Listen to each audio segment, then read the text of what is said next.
Coucou mes petits chéris, on se retrouve aujourd'hui pour le petit message du 19 octobre 2021. C'est toujours le même principe, mic, la schtroumpfette, vous choisissez un des deux. Moi je vous donne un petit message qui vous accompagne toute la journée. J'espère que tout le monde va bien, que vous prenez soin de vous, que vous vous écoutez, que vous arrêtez de vous auto-punir. Suivez votre cœur, suivez votre instinct. Ne vous punissez pas vous-même, pardonnez-vous également. Qui peut prétendre n'avoir jamais fait d'erreur? Qui peut prétendre tout réussir du premier coup?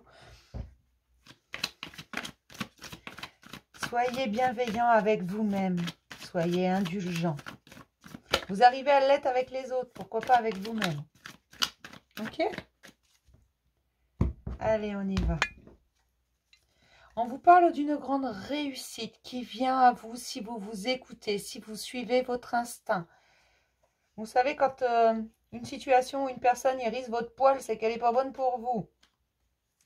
Pour Mic et pour ma petite schtroumpfette. Et on va compléter avec l'archange Michael. Si vous avez besoin de prendre du recul, du temps pour vous, n'hésitez pas. Ne vous dites pas qu'il faut aller toujours plus vite. Non, soyez à votre rythme. Gardez confiance en vous. Gardez foi en vous. Vous êtes capable de l'impossible, mes chéris. Un dénouement favorable arrive. Et ça arrive rapidement. Soyez indulgents. Soyez bienveillants avec vous-même. Sortez, souriez. Osez rencontrer des gens. Alors, je le redis, rencontre n'est pas synonyme de sentimental. En tous les cas, pour moi, dans mon dictionnaire à moi, rencontre, c'est pas un synonyme de sentimental, d'accord? Si vous voulez, je vous donnerai la référence de mon Larousse, hein, parce que j'ai beaucoup de personnes, je leur dis rencontre, eux, ils traduisent sentimental. Ayez confiance en vous, ayez confiance en votre instinct, il ne vous ment pas.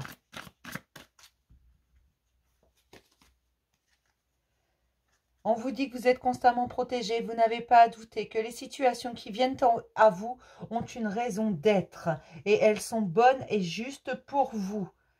Vous savez, parfois, une situation, elle nous paraît bien pourrie, mais en fait, si on la retourne un peu, qu'on la regarde différemment, avec une nouvelle perspective, cette situation est bien moins pourrie que ce qu'elle ne paraissait. D'accord?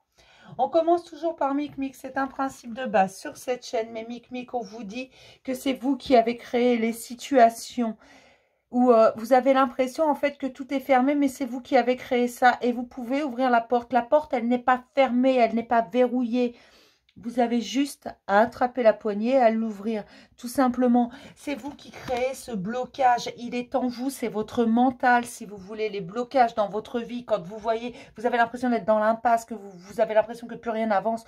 On vous dit que ces situations, c'est vous qui les avez créées avec des pensées bloquantes.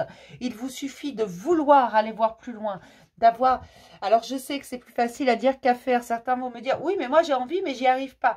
Il faut lâcher prise, d'accord ? C'est ça le secret. Alors moi, je ne dis pas que c'est facile. Je ne dis jamais ça. Je dis simplement que ce n'est pas impossible. Et que parfois, on se bloque inconsciemment. On se bloque parce qu'on a peur de l'inconnu, parce qu'on ne sait pas ce qu'on va trouver derrière, parce qu'on a des mais, des si, des peut-être. Non, il faut lâcher ça. Sauter de la falaise sans parachute. Vous êtes constamment protégés, mes chéris. D'accord?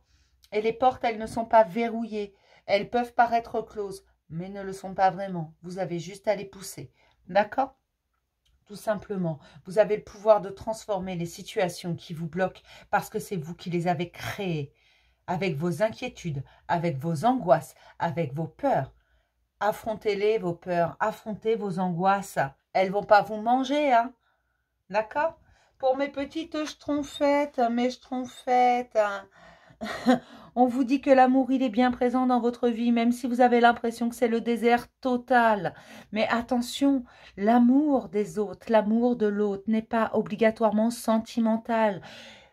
Mais vous vous focalisez pour beaucoup, pas pour tout le monde. Et heureusement d'ailleurs, vous vous focalisez sur le sentimental. Je veux être aimé, et forcément si je suis aimée, c'est sentimental. Eh bien non.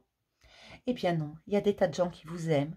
Et non, ce n'est pas sentimental. Comme vous aimez des tas de gens, et non, ce n'est pas sentimental. Parce que vous aimez vos parents, vous aimez vos frères et sœurs, vous aimez vos amis, vous aimez peut-être votre voisin, votre boulanger, peu importe qui vous aimez, mais vous aimez plein de monde sans que ce soit sentimental. D'accord, vous aimez vos enfants également. Ce n'est pas sentimental pour autant. Arrêtez d'associer amour à sentimental. Arrêtez de vous dire que pour être complet, vous devez avoir un grand amour, une flamme jumelle, une âme sœur ou je ne sais quoi d'autre, quelqu'un qui vous est destiné. On a tous quelqu'un qui nous correspond, mais quelqu'un qui nous correspond au bon moment. La personne qui nous correspond aujourd'hui n'est pas nécessairement celle qui nous correspondra demain ou après-demain ou dans 10 ans, 20 ans, 30 ans, 40 ans, pourquoi pas, allez, 50 ans. Moi, je suis optimiste. Voilà. Vous voyez un peu ce que je veux dire? Elle ne vous aurait peut-être pas convenu il y a 20 ans, tout simplement. Parce que vous évoluez, parce que vous avancez. Et là, on vous dit que non, ce n'est pas tant le désert que ça. Seulement, il faut voir l'amour là où il est. L'amour est présent dans un regard, dans un sourire, dans une parole. Il est présent partout autour de vous. D'accord? Est-ce que c'est assez clair? Si c'est pas clair, dites-moi. Je vous réexpliquerai. Mais l'amour est bien présent partout dans votre vie. Cessez de le chercher. Il est là. Il est là tous les jours. Soyez dans l'instant présent. Et cessez de penser que l'amour, c'est obligatoirement sentimental. S'il vous plaît, faites ça pour moi. Je vais m'arrêter là pour le petit message du jour. Je vais vous faire plein de gros bisous, mes petits chéris. Et je vais vous dire à demain pour un nouveau message du jour. Bisous.